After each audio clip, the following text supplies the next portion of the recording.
It is well known that the Renaissance was a period of rediscovery of classical culture. As a result, artists started depicting mythological scenes, even though they never forgot Christian themes. With this new liberty and excitement to create, subjects that were formerly censured flourished. One particular theme that I have appreciated, frequently used in Italian Renaissance, is that of Leda and the Swan. One of the major subjects during this time was eroticism, of which Leda's story belongs to. But before we continue, please hit the like button, subscribe, and activate the bell for notifications. I will appreciate that. Leda was the queen of Sparta and the wife to King Tyndareus. As it happens so often in Greek mythology, Zeus was attracted to her and decided to transform himself into a swan to have sexual relations with her on the same night she slept with her husband. Out of that weird night, Leda got pregnant and bore two eggs. One of them contained Zeus' twins, Helen, famously known as Helen of Troy, and Pollux.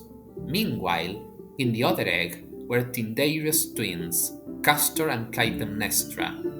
There are other versions that say that only Zeus' twins were born out of eggs, which makes more sense for Greek mythology standards. Since the Renaissance people still kept some ideas from the Middle Ages, especially those concerning sexual activities, eroticism was awkward and scandalous. However, artists were eager to paint more than religious scenes. Therefore, they figured out that seeing a woman having sex with an animal somehow was more acceptable than showing her with a man. And that's how Leda and the Swan became such a popular subject during the Quattrocento and Cinquecento, and even onwards, because there is nothing weird or disturbing about seeing a human being having relations with an animal, right? It actually surprises me how much the artist liked this story above other similar ones, since their knowledge of it must have come from a very brief account in the Metamorphoses by the Roman poet Ovid.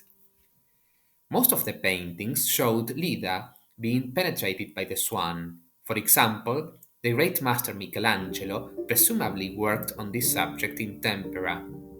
The commissioner was Alfonso d'Este in 1529 for his Palazzo in Ferrara. Unfortunately, his original painting has been destroyed, maybe deliberately.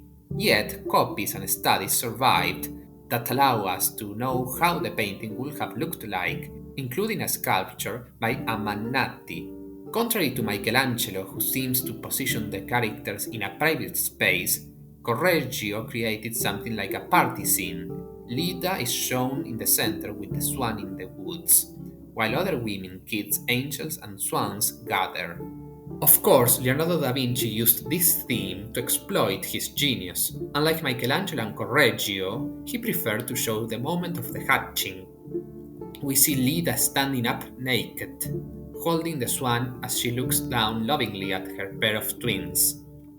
Apparently, Leonardo had planned to execute a different composition 4 years earlier in 1504 of Leda seated with her children. Apart from the characters, as background, Leonardo painted a landscape where we can notice aerial perspective. Much to our and their dismay, not everyone agreed on displaying those kinds of scenes as works of art. As I mentioned before, Michelangelo's painting was destroyed, but it wasn't the only one. Da Vinci and Correggio suffered the same fate. The common denominator was a French court. Somehow, as artworks traveled, they all ended up acquired by French nobles and royalty. It is believed that they were destroyed by some widows or successors with highly moralistic opinions. We must thank to those who copied on time these wonderful artworks. In later generations, we find the story being illustrated by Boucher and Saison, among others. Literature had made several references, but the most important one is William Yeats' poem Leda and the Swan. published in 1923.